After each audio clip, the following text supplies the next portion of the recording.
सुरु गर्नुहुन्छ प्रेजेन्टिङ भनेर यहाँ आइसकेको छ। त्यसैले मैले कमल सरलाई ह्यान्ड ओभर गरेँ।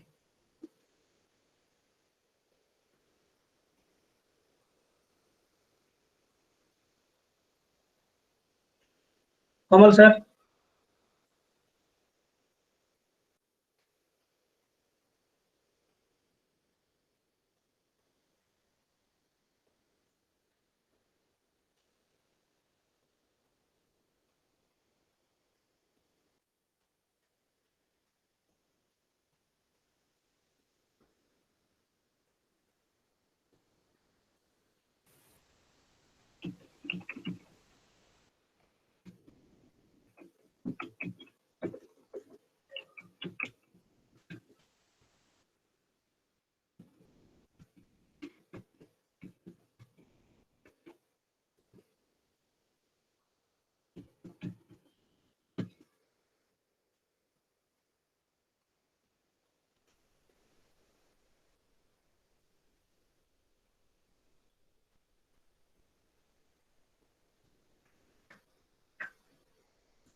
डाक्टर साहब हजुरको माइक टेस्ट गरौँ न एकचोटि। कमल सरको मैले बोले सुन्नु भएको छ सर? ओके ओके हजुर सुनिएको छ, क्लियर छ। खै कमल सरको आएन त के? प्राविधिक रूपमा जोडिँदै हुनुहुन्छ होला। हजुरले सुरु गर्दै गरौँ अनि त्यसपछि कमल सर पनि जोडिनुहुन्छ। अहिले यो मोडालिटी नै त्यसरी तयार गरिएको छ फेरि।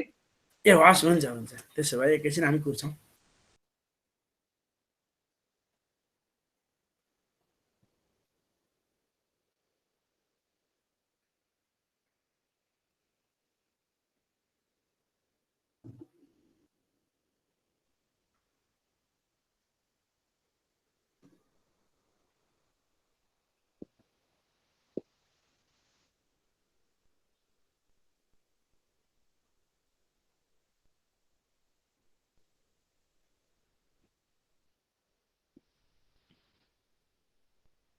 के भयो सर? खै तपाईँको आवाज केही पनि आएन त। माइक्रोफोन म्युट भएको जस्तो हेर्नु त।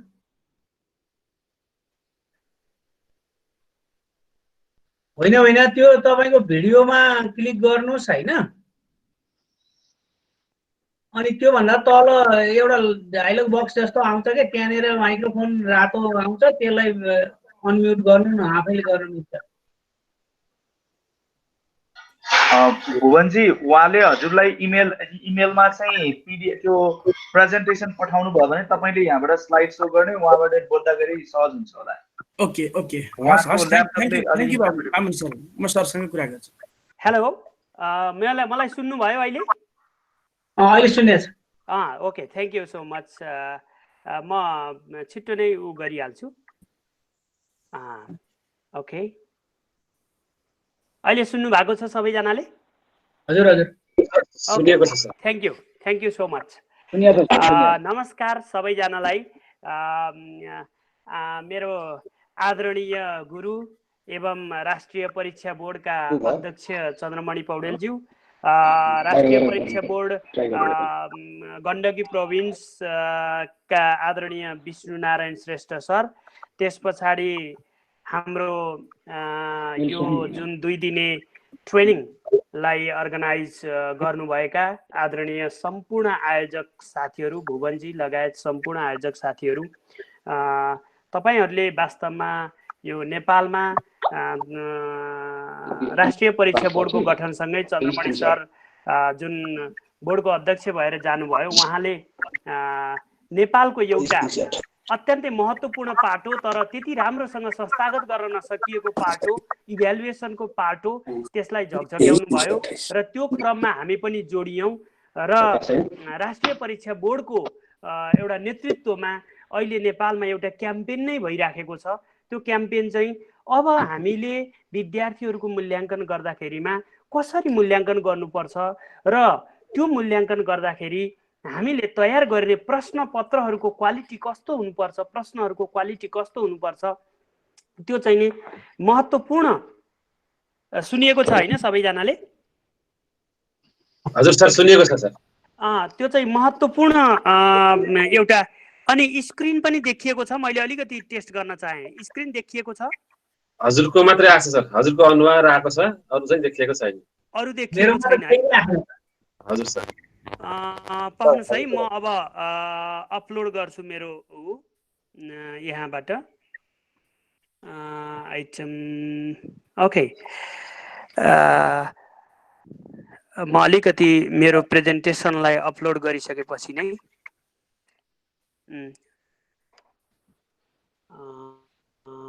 चेन्ज लेआउट यहाँबाट जानुपर्ने। टिका सर? हजुर सर।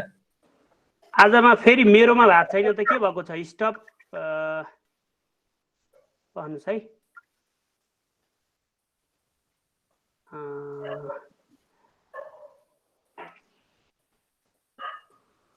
फुल स्क्रिन ठिक छ। यु आर प्रेजेन्टिङ आइरहेको छ, तर फाइल देखिराखेको छैन। ल ठिक छ, मैले उ गरेँ है त। अब मिल्छ है त? अब सबैजनाले हेर्न पाउनुहुन्छ। सबै देख्नुभयो? देखिएको छ। ओके, तर एउटा थ्याङ्क यू सो मच है। मैले यसलाई अब अलिकति यहाँ म्यानेज गर्छु अनि त्यहाँबाट गरिहाल्छु। मेरो स्क्रिन सबैजनाले देख्नु भएको छ? डबल स्क्रिन देखिरहेको छ। डबल स्क्रिन होइन, अब सिङ्गल देखिया छ होला है? ओके, सबैजनालाई नमस्कार। मैले अघि नै भनिसकेँ। अब म धेरै बेर लिन्न, किनभने चन्द्रमणि सरले यसको औचित्य बताइसक्नु भएको छ र हामी एउटा नेसनल मुभमेन्ट जस्तो पनि हो यो। एजुकेसनको एउटा अभिन्न पाटो जुन इभ्यालुएसन, त इभ्यालुएसनको अभिन्न पाटो क्वेसन राइटिङ अथवा item writing, that is the most important thing. म आजको यो सेसनलाई म फुल्ली इङ्ग्लिसमा नै रन गर्छु र तपाईहरुलाई साथीहरूले भनिसक्नु भएको छ कि इनकेस तपाईहरुले यसमा हाम्रो प्रेजेन्टेसनमा च्याटमा तपाईहरुले क्वेसनहरु पनि राख्न सक्नुहुनेछ। हामी त्यसलाई एड्रेस गर्दै जानेछौँ र मैले सबैभन्दा पहिला यहाँहरुसम्म समक्ष के अनुरोध गर्दछु भने पहिला हामी कसरी जाउँ जस्तो लाग्छ भनेदेखि दुईवटा सेसनमा हामीले चाहिँ डिभाइड गरेका छौँ। पहिलो सेसन यसको प्रिलिमिनरी इन्ट्रोडक्सन अथवा आइटमै भनेको के हो र हामीलाई आइटम राइटिङ किन आवश्यक पर्यो र आइटम राइटिङ अथवा आइटम लेख्दाखेरिमा कसरी हामीले चाहिँ कुन कुन कुराहरूलाई विशेष ख्याल गर्नुपर्छ भन्ने पक्षमा हामी केलाउँछौँ र दोस्रो पक्षमा चाहिँ स्पेसल्ली यो टिका सरको बहुत महत्त्वपूर्ण प्रेजेन्टेसन रहनेछ। टिका सरले लामो समयदेखि सेकेन्डरी लेभलको इङ्ग्लिस एजुकेसनमा एउटा राष्ट्रिय परीक्षा बोर्डसँग पनि गाँसिएर र आफ्नै एउटा व्यक्तिगत एक्सपिरियन्सबाट पनि यसलाई एउटा रोल मोडेलको रूपमा चाहिँ उहाँले काम गरिराख्नु भएको छ र उहाँले चाहिँ नि स्पेसल्ली एसई लेभललाई फोकस गरेर चाहिँ नि आइटम राइटिङ जुन टेस्ट पेपर जुन हामी बनाउँछौँ त्यसको आधारमा चाहिँ उहाँले अगाडि बढ्नुहुनेछ। त्यस कारणले गर्दा यो दुईवटा सेक्सनमा हामी जान्छौँ। Now I would like to start my presentation in English language so that you will get benefited more as we are talking with reference to English subject for grade, let's say, specifically for SE level, but yet it is very useful for those who have been working in grade 6, 7, 8, 9, 10, 11, 12. So that these two sessions that we handle are very useful for you all who want to write test items in English subject. Thank you so much for Gandaki province for giving us this opportunity. But before starting today's session, particularly my session, I would like to request you to think over the test item that has been constructed or that has been written or that was written in one exam, okay, that I got from your sample test paper. So if you see this test item, write an essay on a historical place you have recently visited. This is the exact word that I have got from the test paper. So what do you think about this test item? I'm not sure you are allowed to speak, or I'm not sure you are use your let's say microphone. But what I know is you really let's say think about whether this test item is really good for exploiting the knowledge that the students have or not. And what level of let's say learning behavior does this test item assess? That is a question. And third question is whether this test item is standardized or not. If so is the case, how can we make this test item standardized? This is a question. You can type here so I can read out very well. I have been going through your chat box as well, so that Kamal sir, I'm sorry to interrupt you. Please share your single screen. I suppose that would be better. We have seen the two screens here so that the participants are not capable of seeing the whole screen, sir. Okay, now is it okay? Yes, thank you, sir. Okay, thank you so much. Thank you so much. Now, my focus is here is whether this test item is standardized or not. This is a very common test item that we have been using in our school and sometimes let's say higher secondary grades. Write an essay on a historical place you have recently visited. What do you think about this test item? Is this test item very specific? Is this test item, let's say, fair? Is this test item valid? Is this test item, does this test item, let's say, maintain reliability that any test item has to maintain? Or is this test item administrable? These are the fundamental questions that we have to think over. And in this discussion, we will talk how can we, let's say, improve in our test items. It is not, let's say, it is not unfamiliar. We have been writing test items for a long time. I remember as modern schooling, even past, actually teachers use test items. However, how are the test items in terms of validity, in terms of reliability, in terms of fairness, and so on? So the basic conception of this presentation is to meet this motto of Ministry of Education and National Examination Board. Exam reform will remain a major focus with the aim of standardizing exams. Chandramani sir has already told us that NEB is going to conduct standardized standardized exams for SE and gradually for grade 11 and grade 12. And ensuring that exams assess the competencies. When we talk about competencies, they are learning behaviors. I will come to you later. But for the time being, you have to understand why do we assess a student? And to get what knowledge do we assess a student? This is very crucial. So we use or we assess competencies, learning behaviors, and that students need to acquire in each subject. And particularly here, we focus on English. Okay, focus in English. गुरु मैले थोरै रोके, माफी माग्दै रोके। साथीहरु जो साथीहरु mobile भर्जनबाट चाहिँ यहाँ हामीसँग जोडिनु भएको छ उहाँहरुलाई स्क्रिन देख्न गाह्रो भयो रे। हजुरले चाहिँ त्यो स्लाइड शो प्रेजेन्टेसनबाट गएर अलि ठुलो स्क्रिन बनाइदिन अनुरोध गर्नुभएको छ साथीहरु। Is it okay now? Okay. Yes, okay sir. Thank you so much. Now let's think over these 4 questions. These are very basic questions.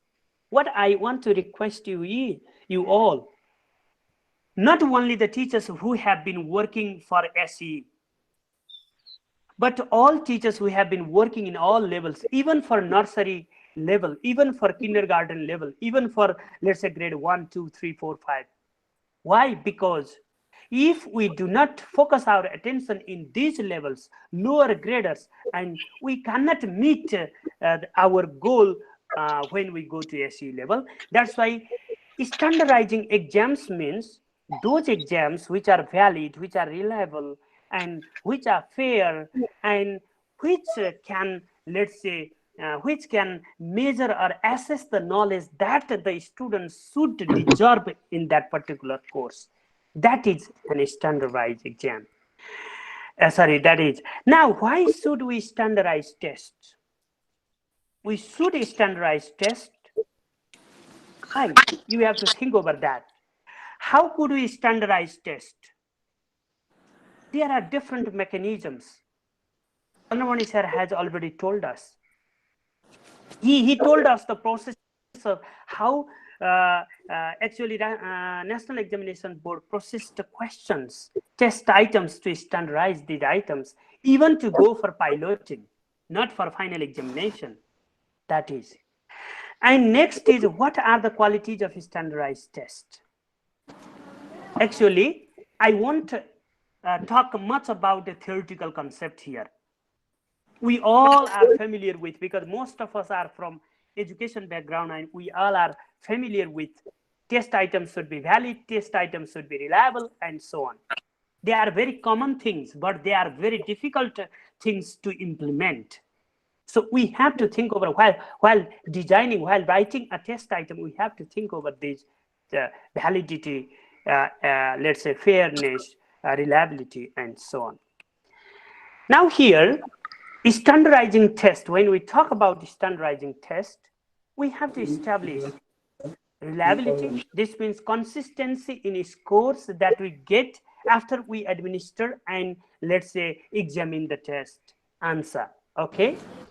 Validity. For example, we have a certain course, English course. We have a course for grade 9, course for grade 10, and within a course there is English subject. And within English subject, there are certain objectives to be measured, to be assessed, and to be achieved by the end of the academic session. I mean, from the side of the students. And if our test items do assess these objectives, then that test items are valid. Fairness, very interestingly, our test items should be free from, let's say, biasness. It should not be biased. For example, if we ask a question, write an essay, or why is Pokhara a center of tourism? If we ask this question and administer throughout Nepal, then certainly those students who live in Pokhara, those students who are familiar with Pokhara, they can answer better than those who cannot, let's say, who haven't even visited Pokhara. So that our question should be, let's say, free of different sorts of biasness, maybe in terms of gender bias, culture bias, and regional, and so on. Now, equivalency and comparability. This means Chandramani sir has highlighted. We do have sometimes, if our let's say test is not valid, then we will be questioned. For example, we give certificates to our students, but if that certificate is being questioned from other, this means in terms of equivalence, knowledge, and learning behavior achievement, then there is a question. So coverage of learning domains. For example, just before Chandramani sir highlighted very well, there are 4 different, let's say, learning behaviors that we expect in our students. For example, knowledge level questions, understanding level question, application, and evaluation and creation. Now, among these learning behaviors, what learning behaviors do our test items focus on? If you, I have already gone through many test sets of SLC, earlier SLC, and even SC. Now, if you see the test items, most of the test items assess knowledge and understanding level learning behavior. It means they do not cover, let's say, whole, let's say, learning domains that they have to cover. Now, finally, uniformity and consistency. If we graduate a big mass, for example, SE graduates or +2 graduates, then There should be consistency in terms of pedagogical approach, in terms of assessment, and in terms of certification. Sometimes we see the difference among the graduates. That is, so that we have to bring uniform, let's say, uniform practice of assessment. For this we have to standardize test. Now, how could we standardize test? How could we standardize our test? For example, you can see we have to establish the purpose of the test. You can go through this. You will get this, let's say, slide as well. Valid and reliable certification of learning achievement at the level of individual student. Coverage of the test. This means cognitive processes or content to be tested. And what we want to test. Now, next, let's say, process is item writing, that which we are talking right now. This is very important. This is a crucial aspect that all teachers should be familiar with item writing. How can we write better items? This is our only one objective that we all focus on. Other things are, let's say, connected. Other things are connected to item writing. Now, items are written on the basis of the curriculum specified and specification grid, let's say, prepared. Most of you are not familiar with the specification grid of English subject that we have been working with for the last 2 years. NEB has made a group of teachers, trained teachers, to prepare that. And we worked, including Tika sir, and there are other many people as well. We prepared a specification grade. It is not different from that grade that you have been working with. It is in the same framework. We tried to specify more to make our assessment process valid and reliable, so that we are not going away from the curriculum that you have been teaching, the specification grade that you have been teaching, but we have specified more. That is one thing. I think a National Examination Board will share that specification grade as well. And as a teacher, we all have to work with that. Even for teaching grade 6, assessing the students of grade 6, we have to work with the course of study, and also specification grade. We have to prepare that specification grade. Next. Actually, when items are built up, when items are written, they should be, let's say, pre-tested, piloted. And only they should, the piloted test items, when we justify these test items are fine, these test items are good, then we keep them in a question bank or item bank. Then when you have many test items in item banks, then you can sort out the test items, and you can, let's say, ask these test items for 1 year. And when you ask these test items, you can throw these test items, demcare these test items, or let's say delete these test items from the bank, and you can, for the next year, you can, let's say, select for other test items, so that there won't be repetition. That's why this is a process of retrieval of test items. And finally, final testing and establishing quality. Only when we follow these processes for standardization, then we can find a valid test, and that test can maintain reliability, and so on. So that these are the processes that we have been working, and National Examination Board has been leading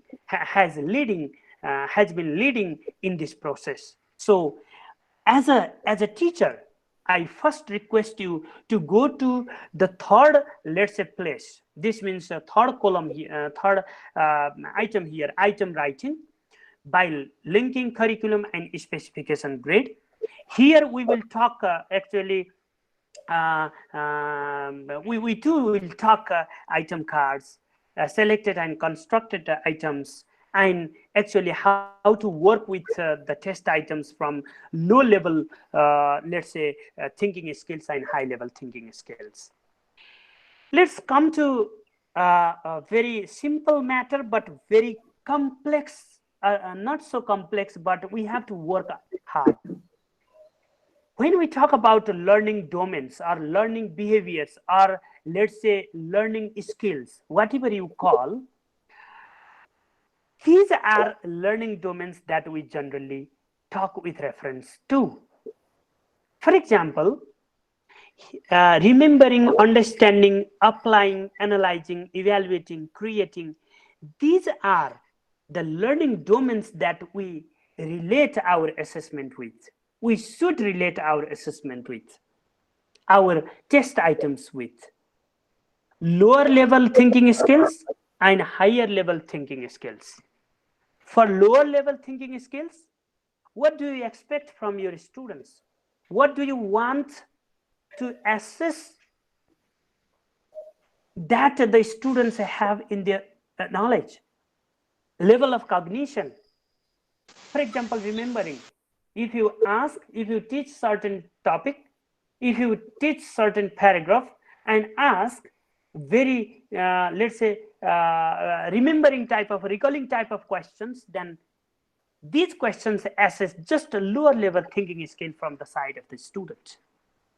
But if you ask some advanced questions, which really measure or which really assess their creative capacity or evaluative or judgmental capacity, then these questions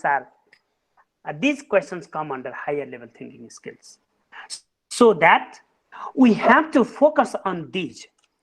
These are not the sole things, but most of the things that people, whether working on Bloom's taxonomy or let's say other taxonomies, other learning behaviors, they are more or less similar. They have more or less similar pattern. And that's why in this presentation, we will talk with reference to that. Now, when we talk about these learning domains, how can we define them? For example, remembering. Can the student recall or remember the information? For example, once upon a time, there was a hen. It was on the ground. An apple fell on its head, and it thought the sky was falling down. Now, what was falling down? The sky was falling down. Now, this is a recall type of question. Students can recall, students can remember. If we ask a such question in our exam, then this is just recalling. Now, why did the hen, let's say, why did the hen think the sky was falling down? Now, this sort of question, what does it measure? Or explain where, like this, can the student explain ideas or concept? That is understanding. For example, if you ask students to classify, describe, discuss, explain, locate, then they come under understanding level of skill. Third is applying. Can the student use the information in a new way? This means you teach something, student get something from your instruction, and if they can apply that in a newer situation, in tackling with a new problem, then that is application. I will come to this with example. Go to next, evaluating. Can the student justify a stand and decision? This means making argument, making judgment, making evaluation, defending argument. These let's say concepts come under evaluation. And finally, creation. Can the student create new product or point of view? I mean, construct, create, develop, formulate. Now, while designing test items, you can forget all other slides that I talked about last. But you cannot forget these things that you have to work with when you assess your students, no matter whether the students belong to or whether the students, let's say, are from lower grades or higher grades. Even you can use higher, let's say, higher learning ability or higher level thinking skill for grade 1. So here I come to this slide, then I will come to discussion. Here you can find two different groups of thinking skills. Lower skills, they reproduce information, what you teach. For example, under remembering, understanding, these, let's say, learning behaviors are expected. What do we expect from the students? Students reproduce what we teach in these two levels. As I just before told you one question, what was falling down? The sky was falling down.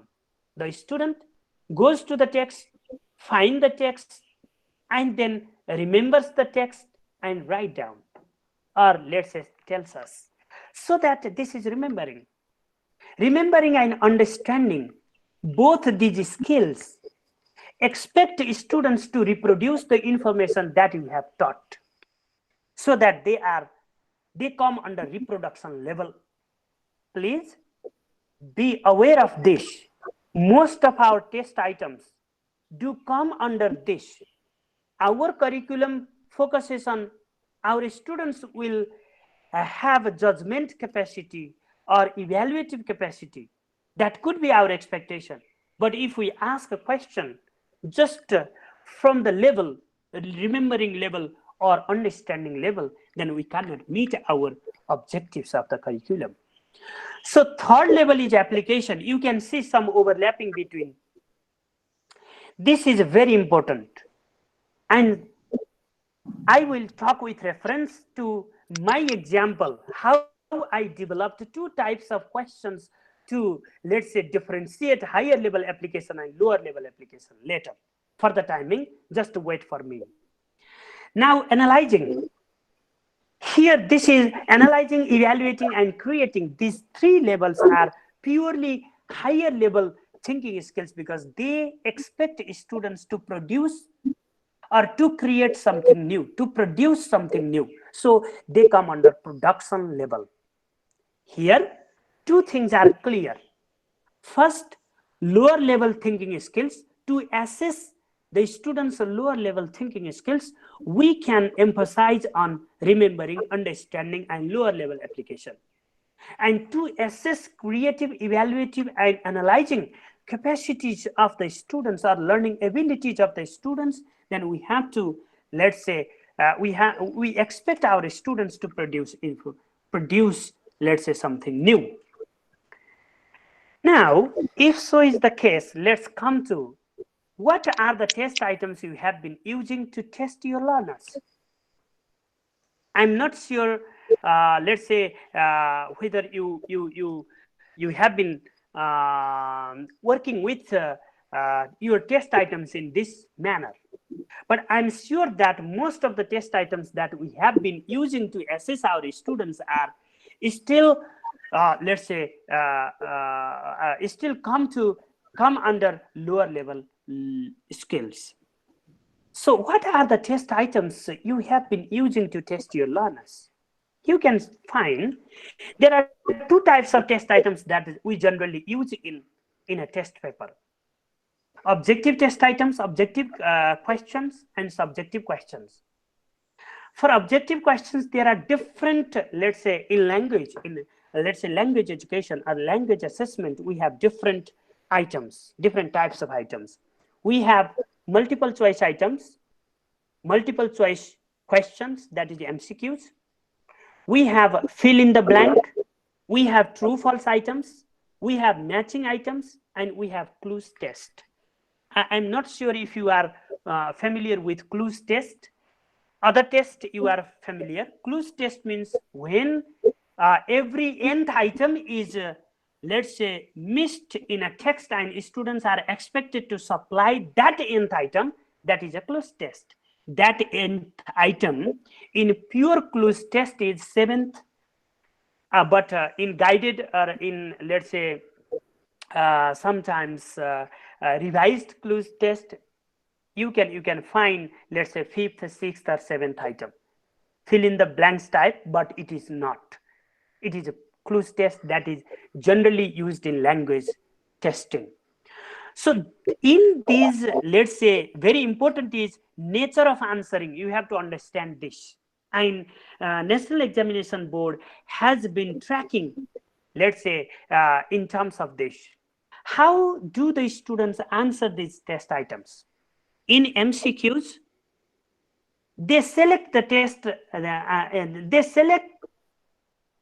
select the answer, right answer from the alternatives. Distractors, I will come.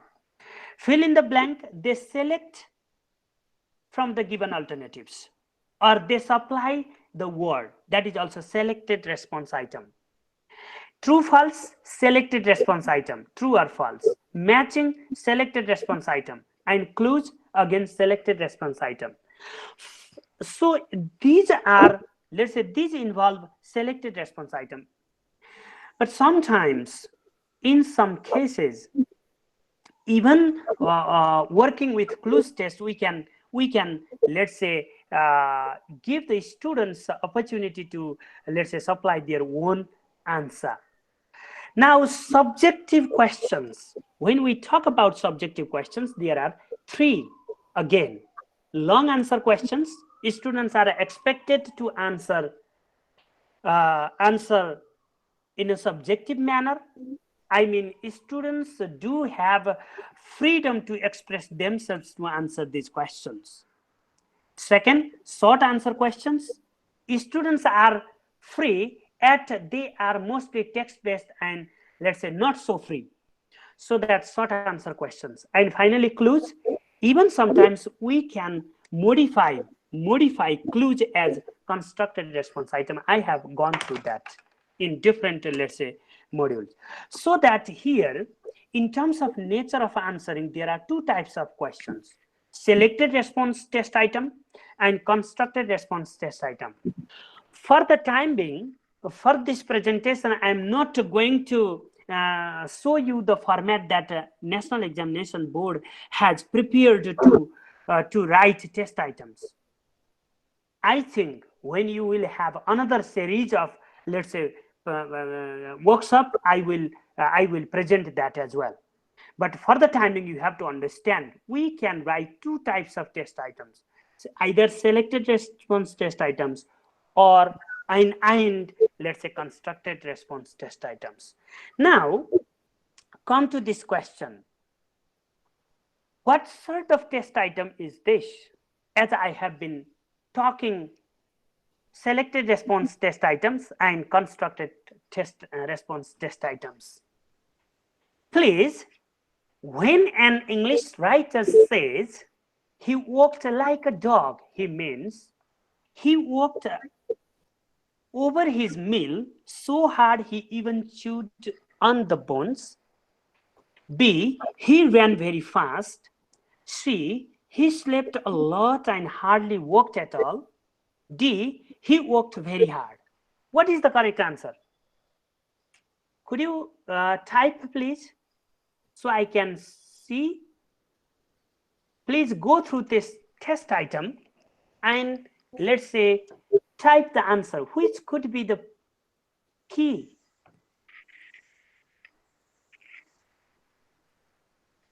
Anybody, please?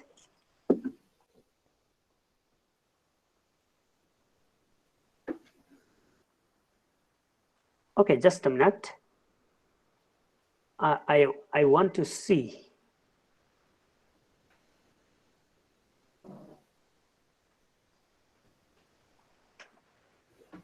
Okay. Yes. Now I cannot see. Let's say your voice. I cannot listen to your voice. So let me share the answer. Most of the answers are D, and some of them C, and rarely A as well. One thing, Bhuvanji, So how can I see the comment, because I'm not familiar with this Google Meet? You can minimize this when you go to Google Meet, sir. When I minimize, then friends may not see. Okay, may not see. Then just again, a minute. Okay. Again, we can see. Okay. Just Okay. minimize it Yeah, from I can. Just a minute. Oh yeah. Most of the answer D, C, D, C. Okay. Very nice. Thank you so much. Now I come to the presentation. Okay. Now, friends, most of the answers, let's say, are C or D. My objective is not to, let's say, tell you the right answer here.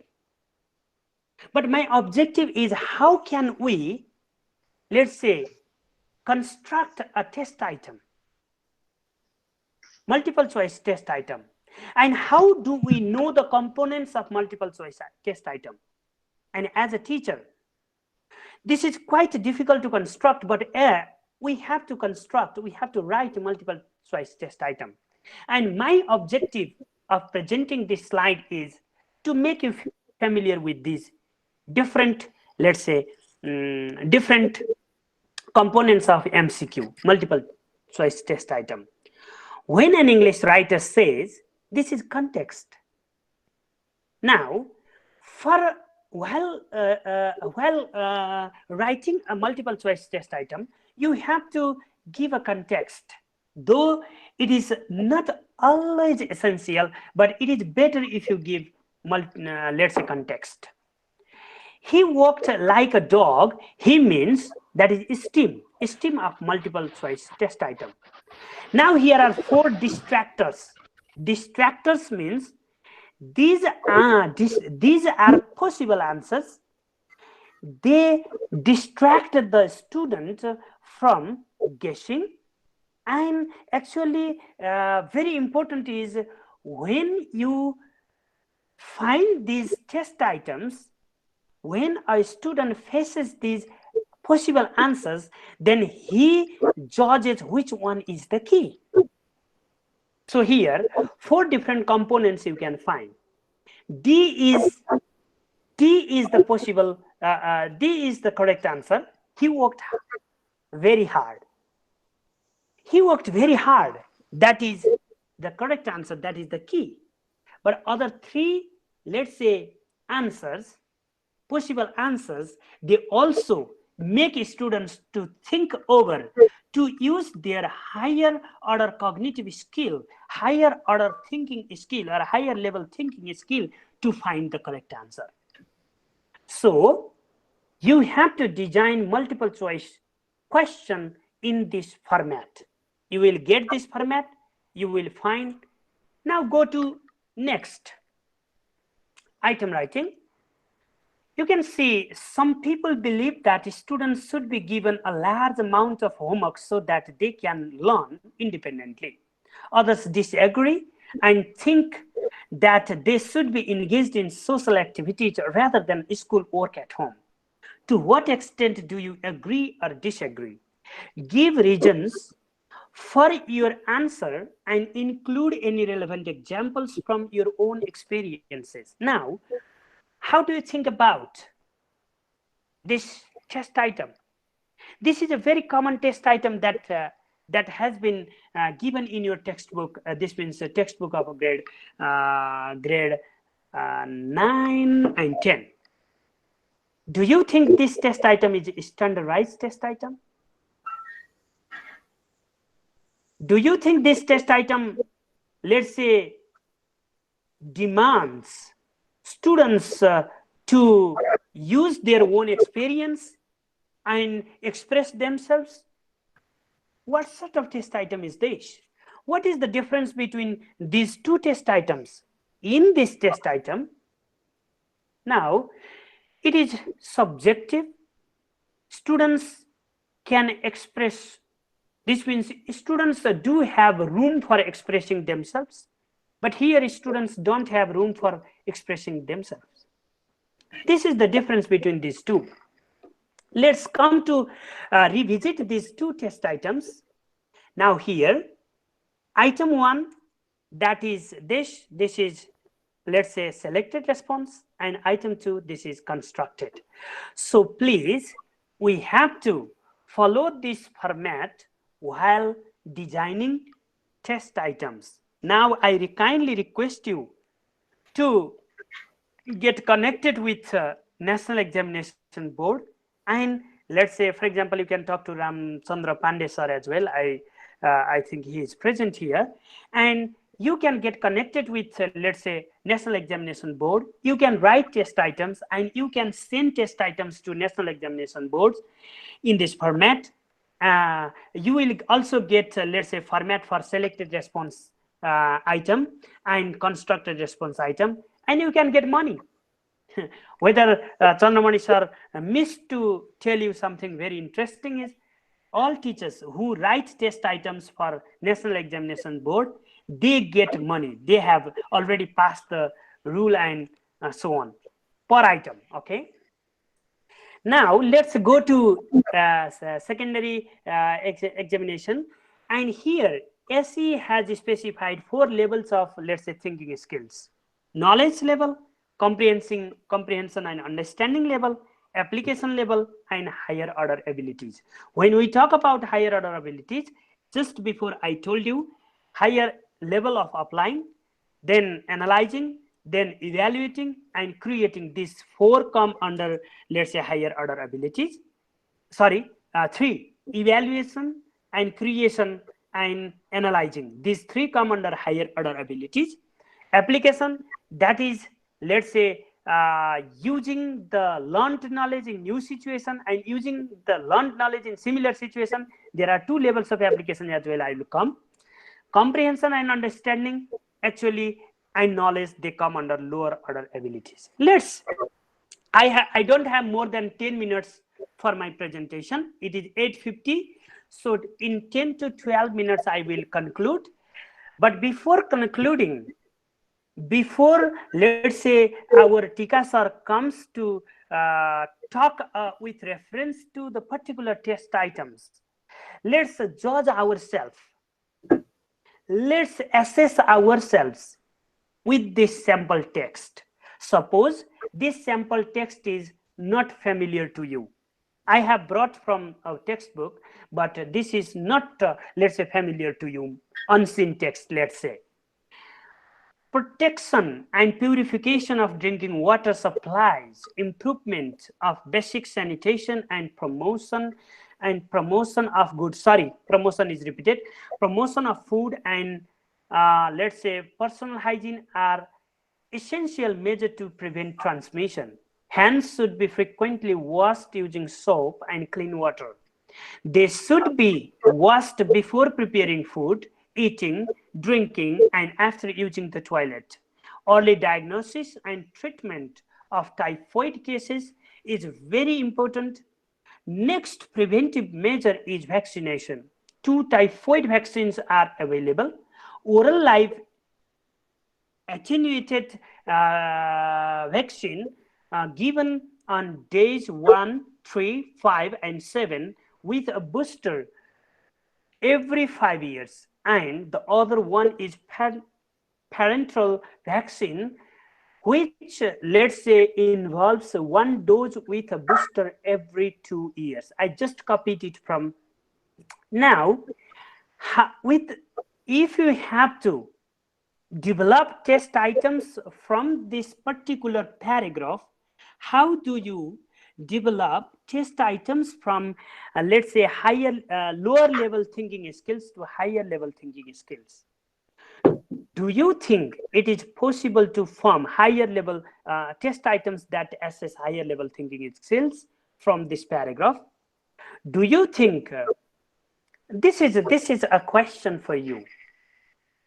I'm not sure we can, let's say, launch a collaborative workshop here, but what I'm sure is you have to think over this paragraph and think over the test items that assess students' lower level thinking skills and higher level thinking skills.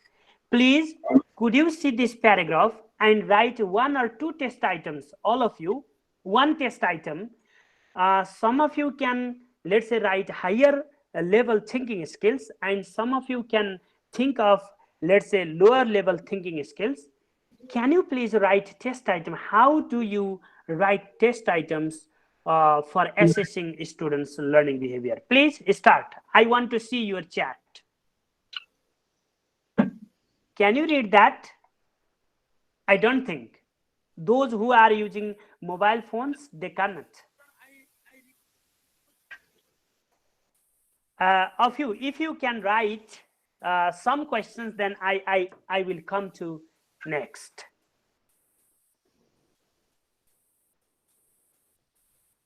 Could you please, could you write test items in your chat box? Bhuvanji? Okay, sir. Okay. Okay, are you with me? Maximize the slide from read. I should show the slide first, okay? Okay, I will. Okay, please. You can read that. You can read it and let's say write one test item. All of you, okay? That could be lower level ability, let's say, or higher level ability that could assess.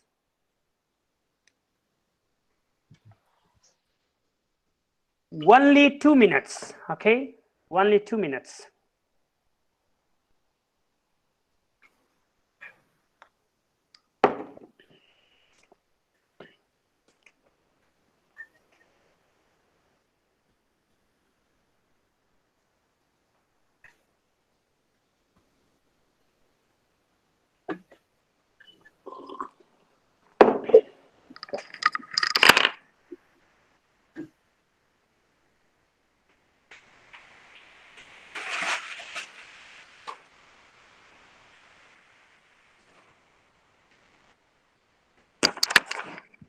Okay.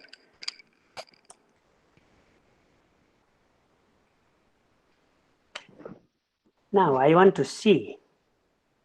What did you type? Okay. But I could not see the type once. Bhuvanji? Yes, sir. I could not read in the chat box. Okay, sir. I request you to read the chat box at the turn of Tikaram sir's presentation, and at the last we will manage some time to answer those queries. Okay, if so then let's go to next slide. Okay, but I will, let's say, just highlight some of the things that I have to tell you. Let's come to next slide, and this is my final slide, and let's say then Tika sir will talk. I will spend let's say 7 minutes from now. This paragraph, which is this paragraph would be, this means we can develop different types of test items. Yet here I have used question answer, and here I have tried to develop let's say the test items that assess lower level thinking skills to higher level thinking skills. Let's see the order. Very interesting order you can find. Though here COVID-19, that is, I will talk to you later, because it is not in the text, but sometimes we have to adjust some points in the text as well. But for the time being, for practicing, for seeing the hierarchy of learning behavior, you can read the questions.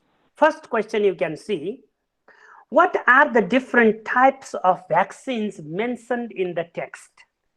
Now, this is a lowest level, let's say, learning ability. Students go through, grade 9 or grade 10 students go through the paragraph, and they get the answer easily. They can recall or they can remember an answer. What are the different types of vaccines mentioned in the text? Here you can find number two is comprehension or understanding. You can find, why is early diagnosis and treatment of typhoid cases important? When the students go through the text, here some of the lines are missed because I could not capture for this slide. But when the students go through this paragraph, they can answer this question by understanding or by, let's say, by making comprehension. They comprehend the paragraph and they answer this question. Why is early diagnosis and treatment of typhoid cases important? Now compare these two questions. What are the different types of vaccines mentioned in the text? This is very important. You can forget all my presentation. Just remember this slide. What are the different types of vaccines mentioned in the text? What sort of knowledge does the student use while answering this question? Just recall. Just remember. Number two, why is early diagnosis and treatment of typhoid cases important? The students can comprehend the text and answer. That is, though they are free, but they can answer by making comprehension of the text. Now go to third. Suppose the typhoid cases are increasing in your community. As the president of your local club, what 3 preventive measures would you suggest to the locals? Now, very important thing is here. The box number 3 from the bottom and box number 4. You have to differentiate these two questions from the bottom. Question number 3 and question number 4. Question number 3, using the learned knowledge in the same situation. That is also application. For example, the students get different preventive measures in the text and they pretend they are the club presidents of their local clubs and they suggest 3 preventive measures. So this question applies the learned knowledge in the similar context. This means context is what? Context is typhoid. Typhoid cases are increasing. So this is a lower level application. This still comes under reproduction because the students go through this preventive measures and they apply in the same case because the text and question both talk about typhoid. However, go to question number 4. Currently, COVID-19 affected are increasing in your community. Context is different. As a president in your local youth club, what 3 preventive measures would you suggest to locals? Students learn about typhoid. Students talk about typhoid. Students are now facing COVID-19. They are also hearing, getting different things, different sorts of information, scanning different sorts of information from, let's say, media and so on. And they apply the learned knowledge in different, let's say, situations. That is higher level application. Higher level application so that it comes under higher level thinking skill. Currently, COVID-19 affected people are increasing in your community. As the president in your local youth club, what 3 preventive measures would you suggest to the locals? Here, students do not directly get the answer from the text. However, their knowledge of the text becomes a backup for applying in different or new context. Now go to fifth. How are the preventive measures of typhoid different from that of COVID-19? Give any 3 reasons. Here, in this test item, students are expected to analyze. This is analytical question. And this assesses students' analysis power. Sometimes synthesis is also connected, but analysis or analyzing capacity of the students. How are the preventive measures of typhoid different from that of COVID-19? Give any 3 reasons. Now, for grade 10, this is a very beautiful question for measuring higher ability, let's say, skill. I have already told you the text should have also some, let's say, concepts on COVID-19. Next, second last, you can see, sorry, second last from the bottom. Many people like to use general preventive measures, purification of drinking water, washing hands, rather than vaccines. Do you agree? Why or why not? Now, this is a very important question for evaluation. It is students are expected to answer when they can evaluate the situation, so that this question is particularly concerned with judgmental capacity of the students, evaluative capacity of the students. So this question measures higher order ability or higher level thinking skill. And finally, creative capacity. Develop a poster for the public. Oh, sorry, I am so sorry. Develop a poster for the public awareness against typhoid. Here, still the question is not so specific. It would be better if I had mentioned 3 preventive measures, the solution if people get typhoid or something like that. If I had specified this information as well, then actually the question assesses students, let's say, highest level capacity, that is creative.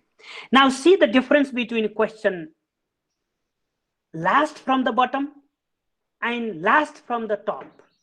The top question and last question, you can see. Develop a poster for the public awareness against typhoid. And what are the different types of vaccines mentioned in the text? What is the difference between these two? The last question measures only reproductive power of the ability of the students. They can scan the text, they can find the answer, and they can recall the answer, and they can write the answer. But what is expected in question last question? You can see, develop a poster. Now you can find students think over the situation, students think over the, let's say, public awareness, and students use their creative capacity, creative ability, or creative thinking skill to develop a poster. So that, suppose you are talking about reading comprehension, you have to think over in this way. These test items show the hierarchy. Not only they are just let's say just preparing just for assessing their paragraph knowledge, but they have been the 3 from the top, they have been developed to assess their higher order abilities. And what is the request of National Examination Board then? The request of National Examination Board is, if you see the test items that you have prepared, most of the test items most of the test items come under, let's say, lower level thinking skills. Still, your test paper lacks a higher level thinking skills. So our honest request is, please go up, not for all your students. If you develop all higher order abilities or test items that measure higher order abilities or higher level thinking skills, you cannot administer because your students are not so prepared. But at least address some test items that assess higher order abilities, higher level thinking skills, so that your test makes justify, your test makes change, and your test makes, let's say, students use their creative capacity, which our curriculum expects. So I talked. I think my time is over now. 9:10. Actually, I would like to conclude my session. If there are some questions, I will think over. Especially one question comes, sir, our curriculum is not changed. Our this. They are just we talk. I request you, friends, when you go to the classroom, let's use our curriculum is not so bad. Our curriculum is still okay. Within the framework of a curriculum, within the framework of the specification grid, we can move up. We can address, as Chandramani sir said, some questions maybe from lower level thinking skills, but some other questions must be from higher level thinking skills, so that we can draw the knowledge, and we can prepare our students to get graduated with creative capacity, not just for recalling and remembering. This only brings social transformation in our, let's say, assessment process, which is an integral part of our education. Thank you so much. And now the turn of Bhatta sir, who will talk with reference to, let's say, the SE test items that we have to focus. Thank you so much. Thank you.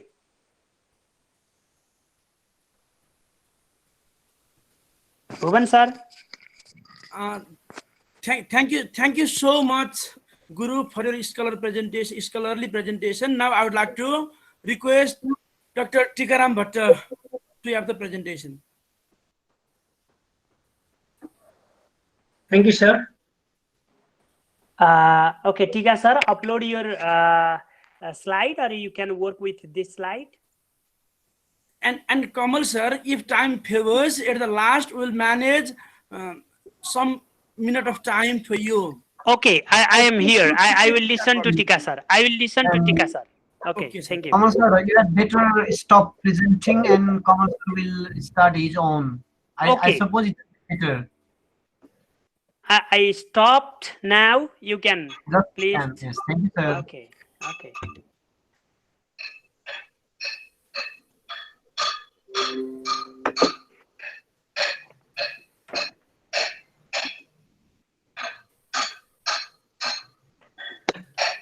नमस्कार sir, सुनिएको छ? सुनिएको छ। Okay, minimise गरेँ, त्यही भएर अब म केही देख्दिनँ कि। ओके, दुई शब्द बोल्न चाहे। राष्ट्रिय परीक्षा बोर्ड पोखरा र हाम्रो सामुदायिक विद्यालय क्लस्टरका समितिका साथीहरूले यो अनलाइन एउटा भर्चुअल क्लास मिटिङमा दुई शब्दहरू राख्न एउटा समय जुन दिनुभयो, त्यसको लागि म धेरै आभार व्यक्त गर्दछु। र अब आज म आजको प्रेजेन्टेसन सुरु गर्न गएँ। धन्यवाद। धेरै फर्मालिटीतिर लागिन होस्, धन्यवाद। So today I'll be talking about designing higher order thinking items. In today's presentation, I have just 3 objectives. The first is I'll try to sensitize you about developing standardized test items. Then I will try to familiarize you the labels of learning behavior, as Professor has already mentioned, and try to encourage you to prepare items that require skills. Basically, I'll be based on the reading comprehension text, or let's say I'll be talking about reading and writing portions, not about the listening and speaking. So to begin with, I have 2 riddles with purpose. So please look at the first. There is a house. One enters it blind and comes out seeing. What is it? So please think of your answer, and you can write in the chat box if you like. Very quickly you can guess. and I'll show you the answer immediately. Here is your answer, school. So, meaning you understand. And here is one more 18th century riddle. Please read it. As I was going to St. Ives, I met a man with 7 wives. Each wife had 7 sacks. Each sack had 7 cats. Each cat had 7 kids. Kids, cats, sacks, and wives. How many were there going to St. Ives? I'm sure you have finished, and you must have given me the answer. How many were there going? So I'll show you the answer. 1. Now, why did I give you these 2 riddles? It's time for you to think. Did you Were you able to answer these questions immediately as soon as you read the question, or it took some time for you to think of the answer? Or, I mean, will you use your cognitive process, mental thing, or not? So we will discuss it later again. Now, let's brainstorm about the type of some type of items I have written here. The first, write a paragraph about Donald Trump. 5 points. Write a paragraph or essay about Pashupatinath Temple, the sign. Write a paragraph on mobile phones. Prepare a recipe for making a hamburger. What is your father's name? What do you eat in breakfast? Did you see the movie? And 2 other. He left his home blank space a jiffy. You have to choose a preposition. He wrote a letter, dot, pencil. And you have to choose a correct preposition. Now, let's discuss on these again. The first question, write a paragraph about Donald Trump. This is not a good question. Why?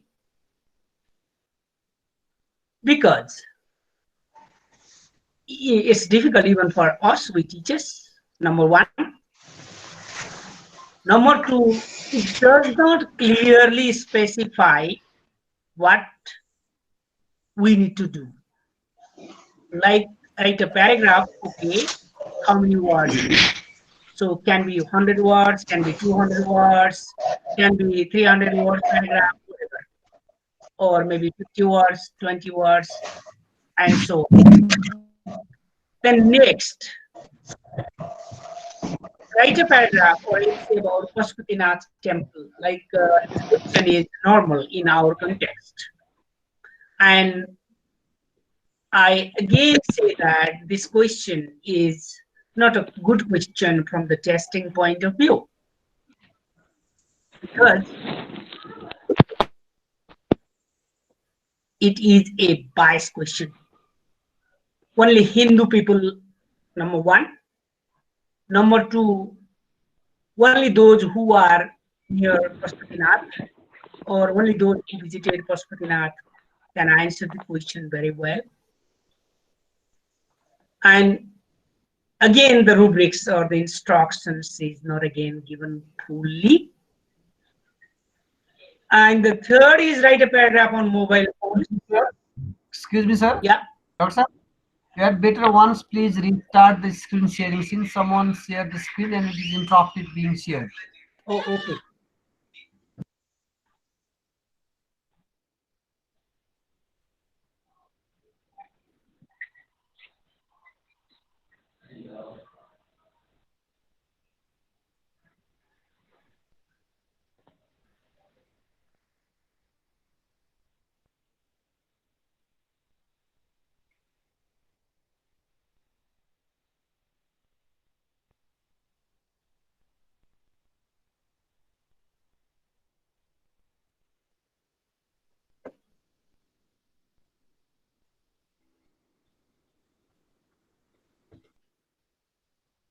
Can you see it, sir? Yes, it's Oh, visible, okay. sir. You can continue, please. Thank you. So in the beginning, I will be talking about very practical issues, and then I will move to other aspects. So there are something like, see, write a paragraph on mobile phones. This is also a popular question in our context. So this question again is not uh, fully, appropriate question item.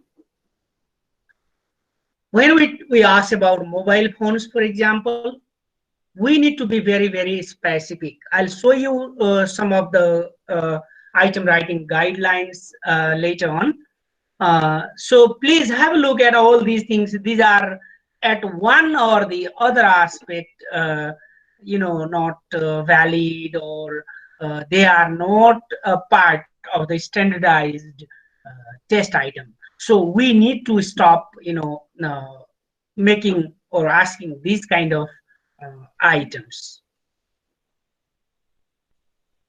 Now, another text. So there is a text. You just quickly go through it, maybe 1 minute. Just first paragraph would be fine.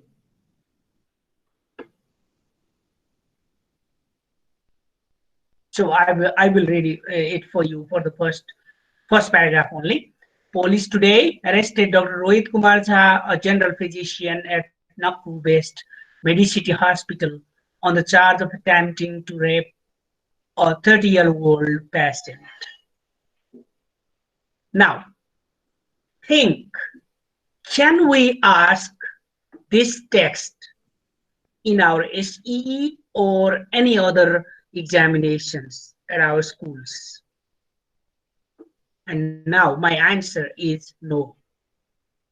So we should never ask texts like this.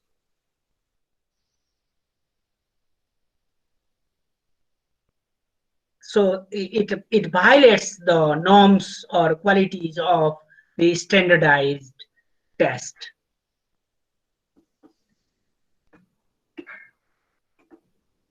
So there is a text too.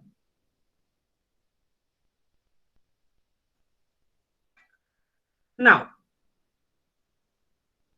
if I were to prepare set of items, for example, I will go through this text. Now, I ask you a question. Think in a minute. You can write in a chat box if you like. Though I can't see it now, I will see it later. Uh, for example, when you are choosing a text or selecting a text for constructing test items, what do you have in your mind? Why do you choose that particular text? This is what is my question for you. So for me, for example, if I go for this text,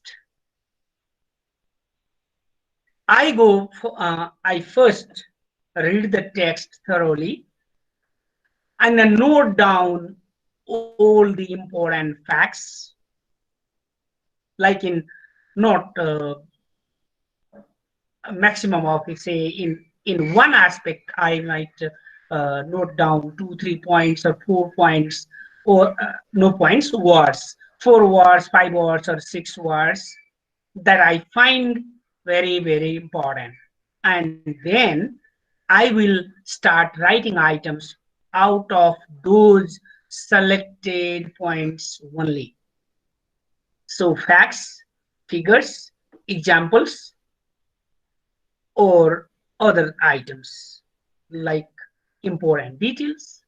I might ask different kinds of items out of those notes I have prepared.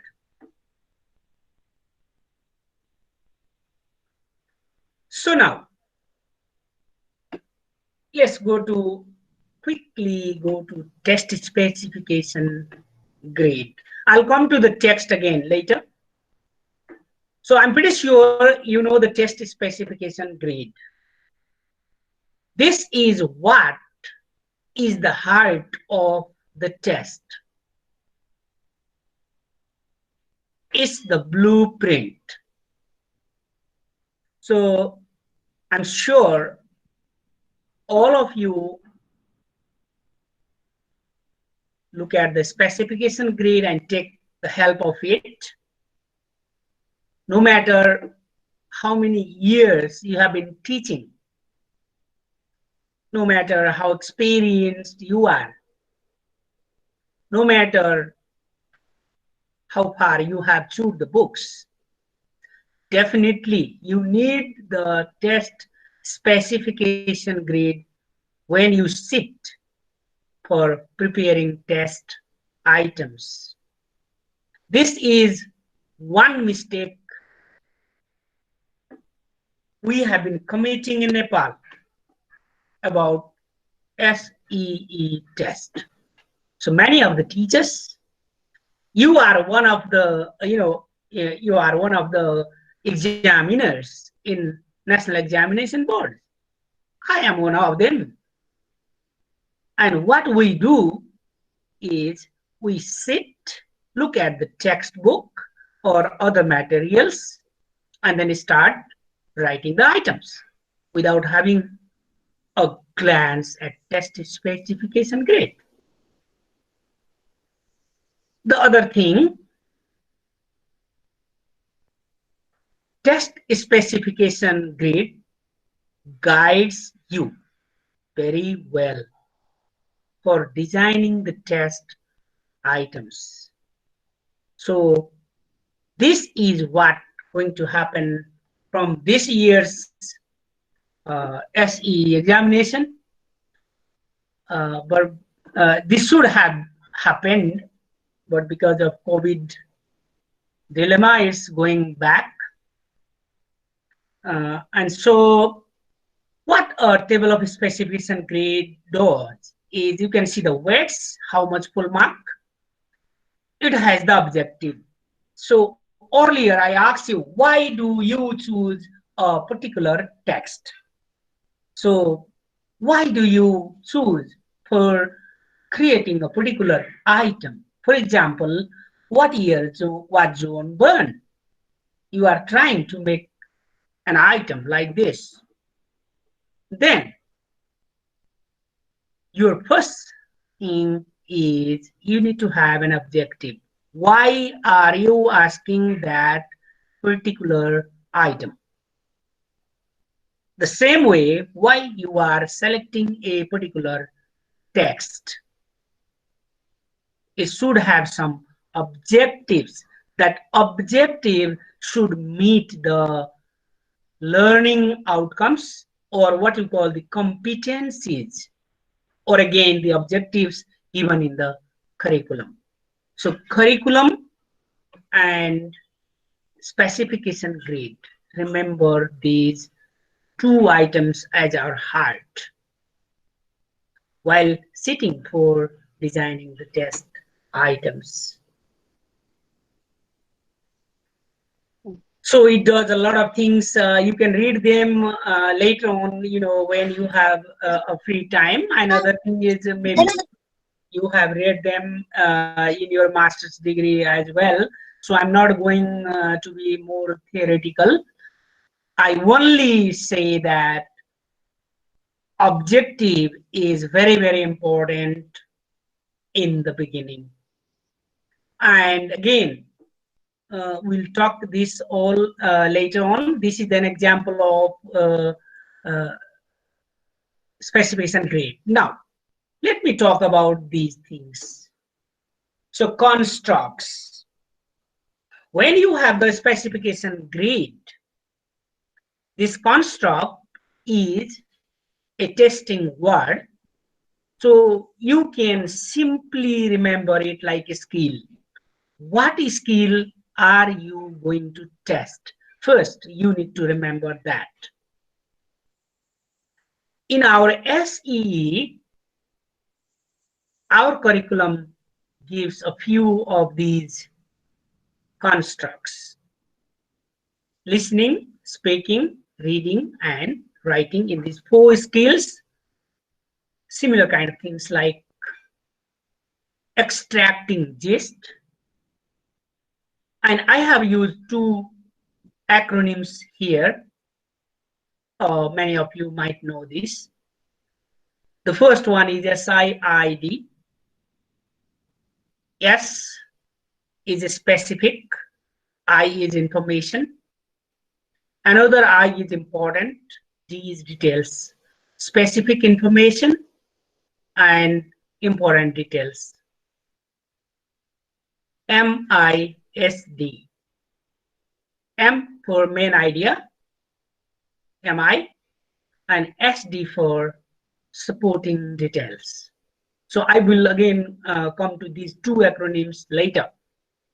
So in reading and writing, particularly we will do this today. In reading and writing, we ask different things like gist, extracting the gist, SIID, MISD, or deducing words, deducing meanings. Then in writing, we look at different things like urbanization, coherence, cohesion, and so on. So we have to think of all these things before we start writing the items. So remember all these.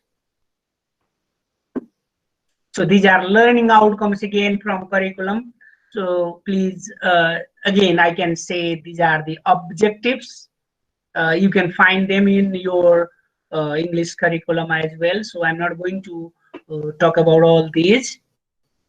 These are the skills again. Now let's talk about the type of items asked in the SE examination. And then we'll spend some time on these 2. So in item number 1 and 2, there are 2 syntax. So mostly in number 1, you might have seen those items from poem. But the new examination system does not restrict it to poem only, although it was not restricted even by the curriculum previously too. So I'm pretty sure you are familiar with these all. The syntax 1 should not exceed 100 words. Syntax 2 should not exceed 200 words. On syntax 1 should not exceed 200 words. And on syntax 2 should not exceed 300 words. But now be honest and think again. Have you ever counted the number of words before you set up the items? Definitely not. Many of us not. So that think of these things. Now the types. Types about on syntax and in on syntax. I have included here some, like news stories, menus, notices, manuals, advertisements, and so on. Like in true stories, essays, letters, science articles, and so on. So did we pay attention to all these things before we choose a particular text? So the most important thing is that you have to do this. There are not very major issues, but we are not paying attention to them. Again, the type of question in syntax. There are 5 different types of questions altogether in all different types of text, like multiple choice questions, sequencing, fill in the gaps, matching, true, false, and short answer questions. So in syntax 1, ask only one type of question. Syntax 2, 2 types of questions, because it carries 10 marks. So 1 point or 1 mark for one item. So this is all you've been doing. And in on-scene text 2, there are 3 different types of items, and one item carries 1 point, and that is 15 points. Now in writing. In writing again, there are different areas. Have you ever heard of these issues why before you design your items? So be honest. Whether we have been copying the questions, items from the bazaar, what you call the 10 sets that are available in the market, or have we really sat for designing the test items? Have we really written it ourselves? So think of it honestly. And many of us, to be honest, copy items from the easy thing, just like the easy meat for the tiger in the cage, easy meat for us in the bazaar notes. This activity is killing us all. It is killing our skills and abilities. So there are different types of items, like see item number 7, 5 marks, item number 5 marks, 6, 5 marks, 7, 6 marks, 8 marks. And again, you need to mention the words, number of words for the control writing and free writing both. 75 to 100 words for guided writing 1. Again, similar number of words for guided writing 2. And 100 to 120 words for the next. And 150 to 200 words for the essay. That is item number 8. So I'm sure you all know these things. Now in grammar, there are 2 types of test items in grammar. The type 1, there are 6 questions, 6 items, basically transformation. And then type 2, we have multiple choice, like we choose out of those, given options. It's a kind of closed test that Kamal sir earlier said, and it is of 5 marks. So this is the basic scenario of our SE test. And these scenarios have not been changed even in the new standardized test items, because we can't go beyond the curriculum. The curriculum has not been changed, and we have no control over that. However, some minor changes have been made into the specification grade, and it has been elaborated. The new specification grade has been elaborated.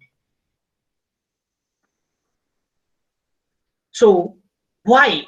There is a kind of rumor in the market. From 2077, there will be very easy questions in SE, which is in the name of standardization. No, this is not true. So what is test standardization? Little bit, I'll speak to that.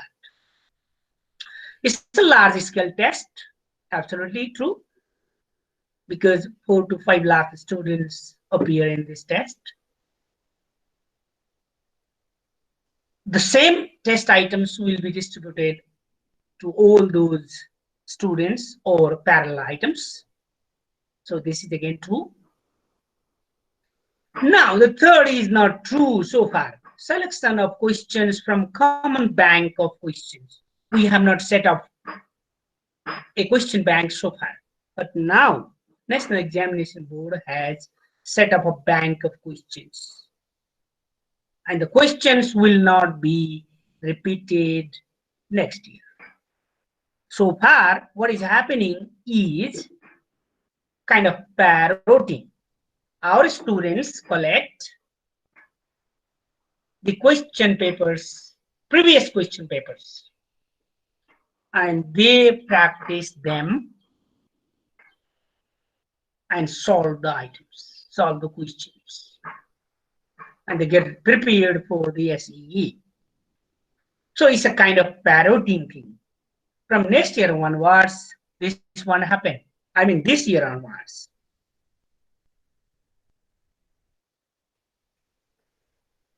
Then again, scored in a standard consistent manner. Right now, there has been no consistency because of the marking scheme. For example, many of you have been examining the test paper of SE or grade 11 and 12 examinations. Some teachers mark it like 8 or 10 out of 10 for the essay. Some teachers give like 2, some they score like 4, 5, and so on. There is no consistency. And therefore, this test standardization will try to make everything as objective as possible. So there will be consistency even in scoring the essay questions. And the familiar format, this is okay. Even now it's we know the format. And there is a very slight change in the format of the new test items. And variety of questions, this variety has to be again, thought of very carefully. We need to bring varieties in the questions, in the items, variety in types, and so on. So there are different factors of standardization: validity, reliability, fairness, efficiency, acceptability. So this already Kamal sir has talked. So I won't be talking about all these things. Again, levels of learning. When we prepare items, we need to be very careful of these 4 levels of learning that Kamal sir has already talked about: knowledge level or remembering, understanding level, application level, and higher ability. So I'll be focusing on this today.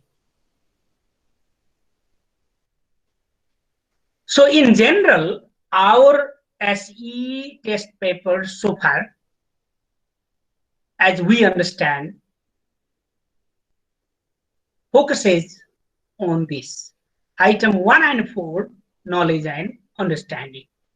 Like, comprehension, reading text, we say that. And so in the comprehension text, we do not ask items that 6 answers from higher ability. 5 and 6, like control writing, application level. 7 and 8, that is free writing, higher order. Number 9 and 10, somewhere in between, like understanding and application, knowledge and understanding. I'd say in number 1 to 4, this year onwards, we have a space for higher ability questions. But it does not limit again in the previous curriculum either. So this is our convention. So I will just revisit quickly on this level of learning. This applying comes in between. Number one comes like knowledge and understanding. That is simply a recalling of basic ideas, words, whatever, and a basic understanding of those things like text or whatever. Application comes under when learned items are used in new situation, and the other items come under higher ability that requires a mental process. So you can read all these later on the slides. I won't be talking about all these. A little bit I'll talk from applying. Very quickly, still solve problems to new situations by applying acquired knowledge, facts, techniques, and rules in a different way. So there are some vocabularies which you can even find in the internet. So I won't be talking all these things.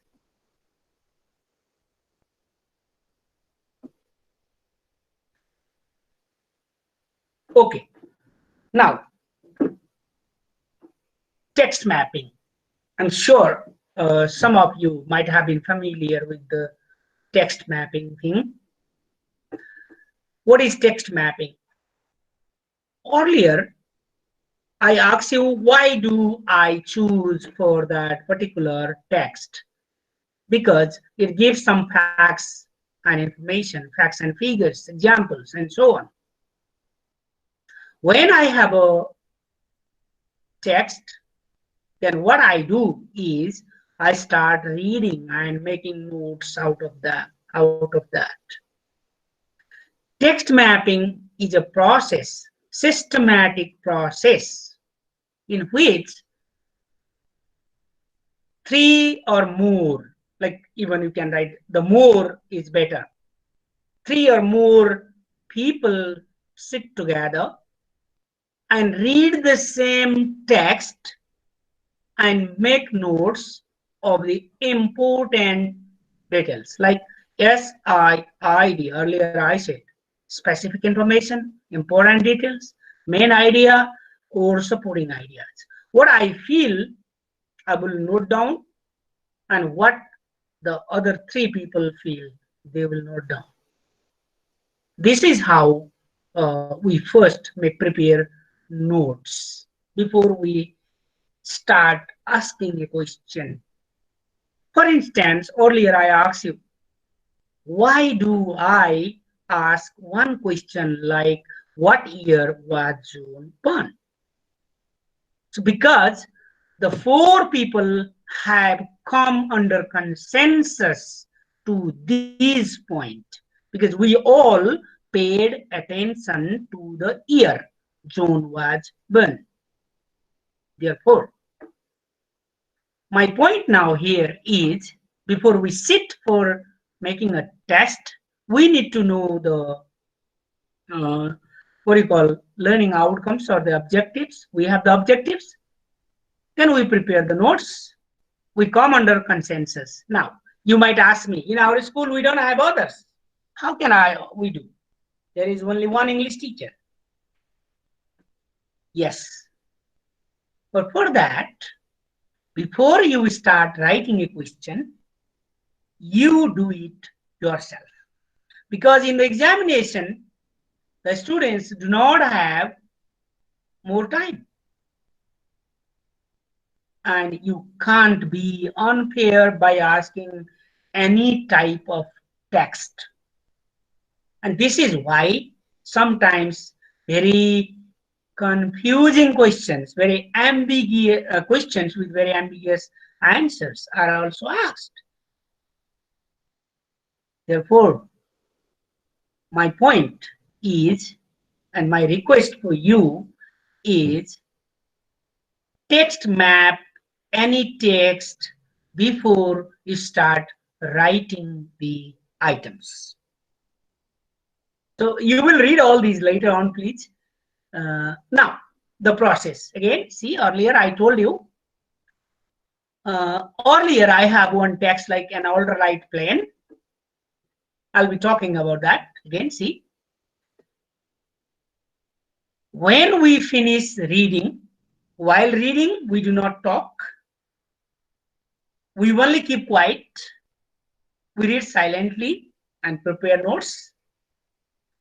And then when we set a time also, we have to finish it reading.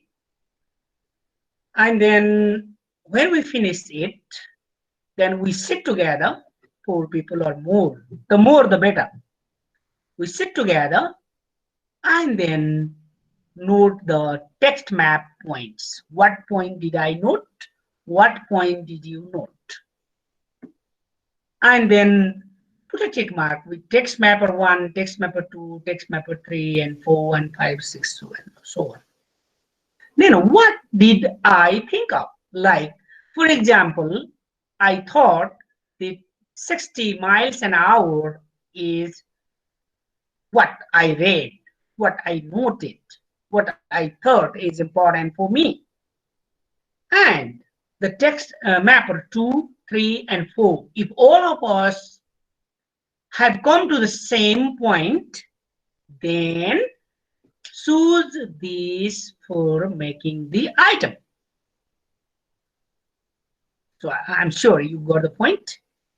So when I choose a particular information or a particular example, and all the other text mappers, if they are together with me, if we have a consensus, then definitely what we will do is we will prepare that question. So this is what you require to do, because we don't have more time, so I can't be very I can't go it in detail. But what I will do is I will explain these SIID and MISD. As an English teacher, please keep this in mind. SIID and MISD. Specific information and important details, main idea, and supporting details, which you have been doing, I'm pretty sure. So these are some of the things. What are specific information and important details? That is names of places, people, and other pronouns, dates, number, amount, price, percentages, and so on. The main idea and supporting details are examples, regions, clauses that you can easily find. Only focus on these things, and if you think like other things also, you can think of them before designing the test item. Now, higher order thinking. So I have given you the basic scenario of the test items, that is in our convention. And I have introduced the text mapping, which is new for many of you, I guess. Yeah, I know some of you know that.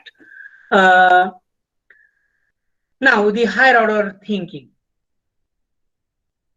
So knowledge and understanding builds up higher order thinking. As a teacher, it's your job, let's not say about the SE. Let's talk about our own examination we conduct in our school, like in grade 1 to grade 10, whatever. It's our job, to develop the thinking skill in our students. That is inside you.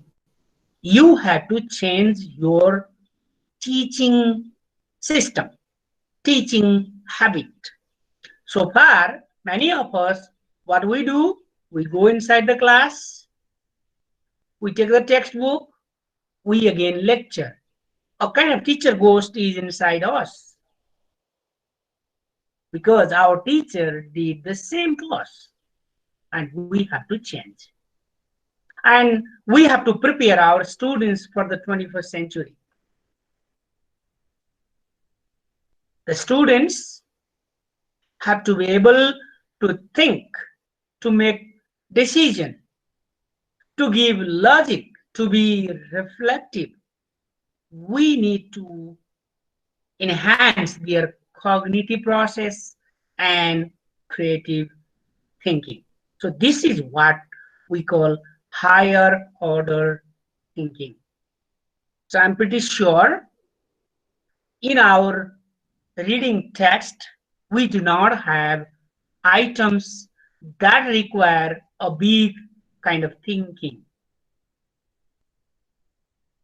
So this is what we need to start now from our classroom so that our students will be away from the parroting kind of learning.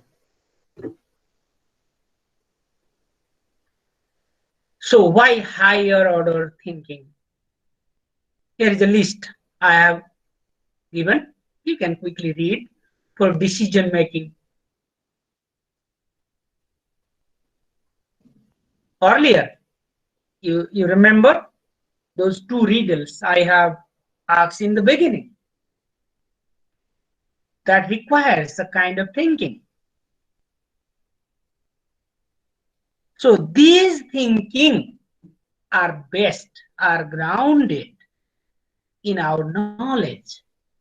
If you really know the basic ideas of the riddles, then definitely you can quickly make decision on that. So the base is the lower order thinking skills, which we call knowledge and understanding. We need to develop these things in our students. And this understanding leads to a good thinking.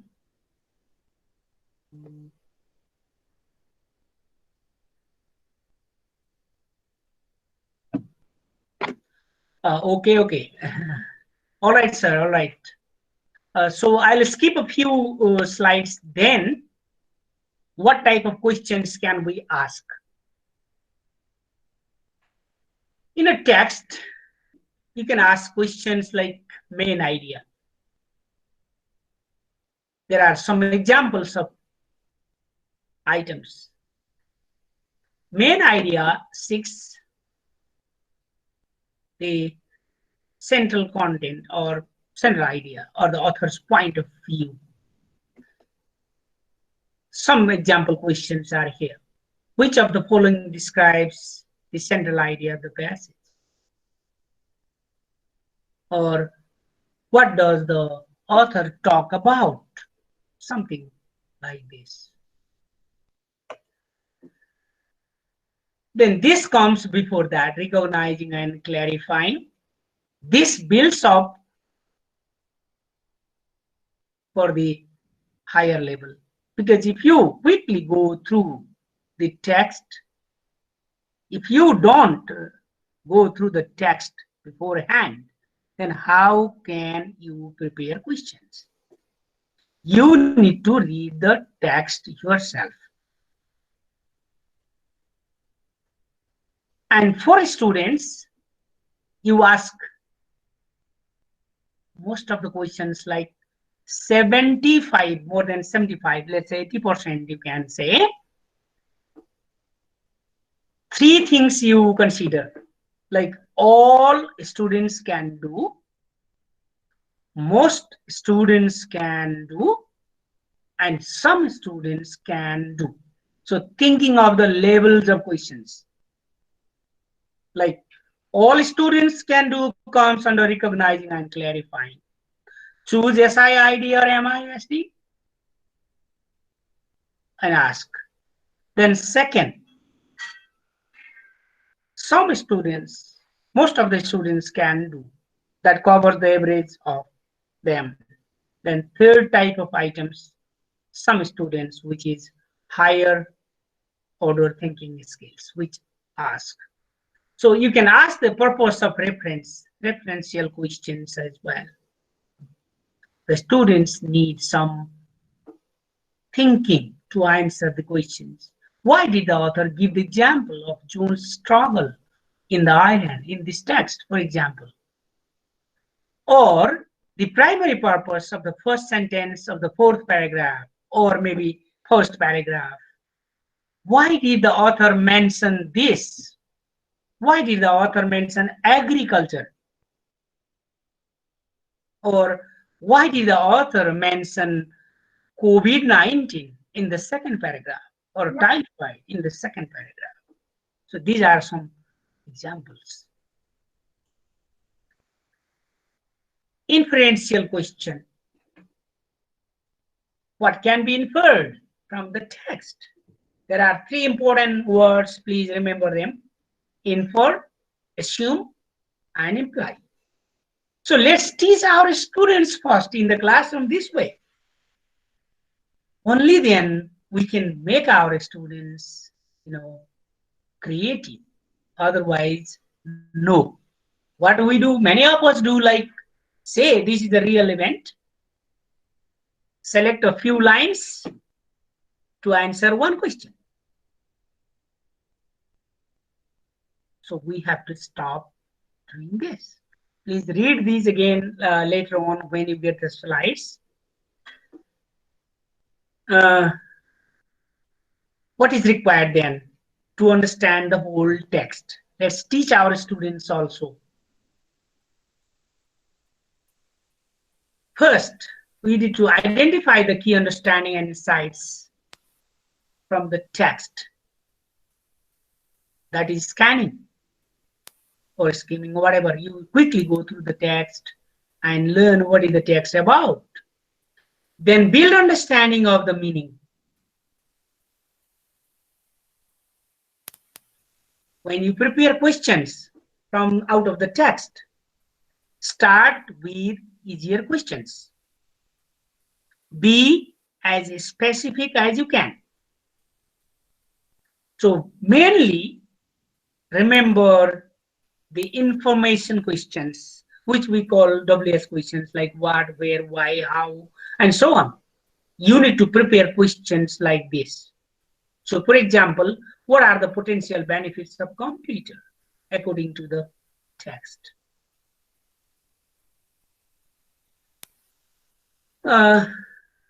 Next, vocabulary and text structure. So the students can be asked questions about vocabulary and the text structures. Like when we are preparing items like this, think of what are the cause and effect, what are the problem and solution, what is comparing and contrasting items there, or anything we are given, or we can sequence the items like this. So think of these things again, and the students have to think of. There are some examples like, why does the author talk about this? Why did the author use words such as this? Author's purpose and point of view, we can ask again. Who is the intended audience? And so on.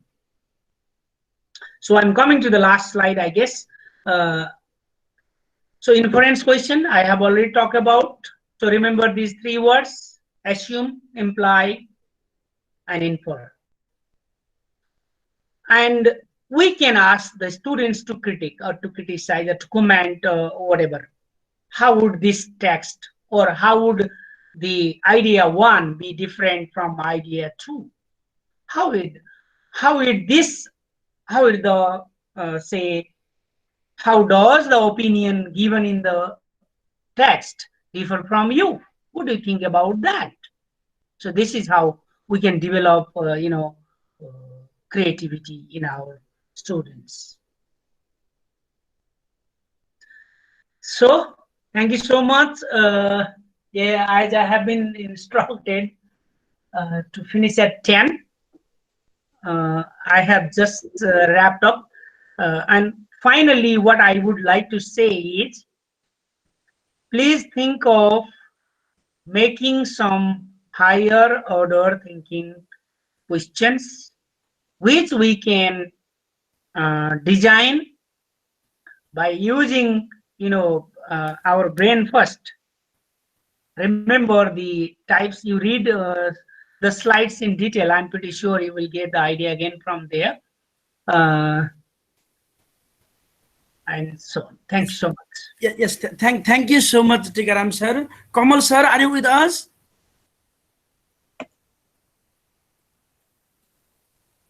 Dr. Kamal Raj Devkota, are you with us or not?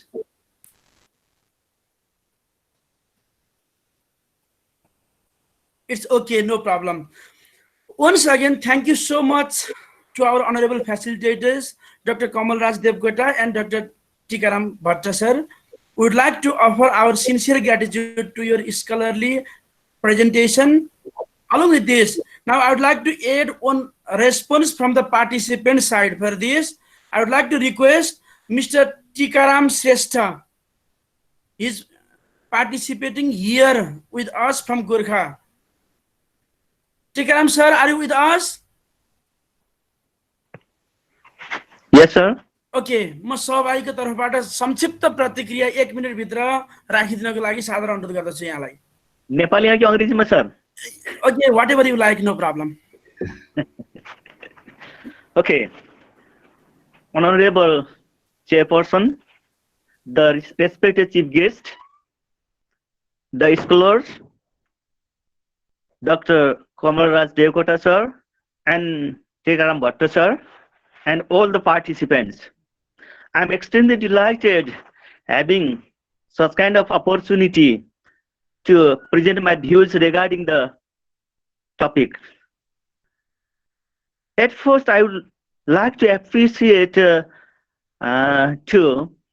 NEP and Provincial Exam Management Committee as well as the whole family, and to the community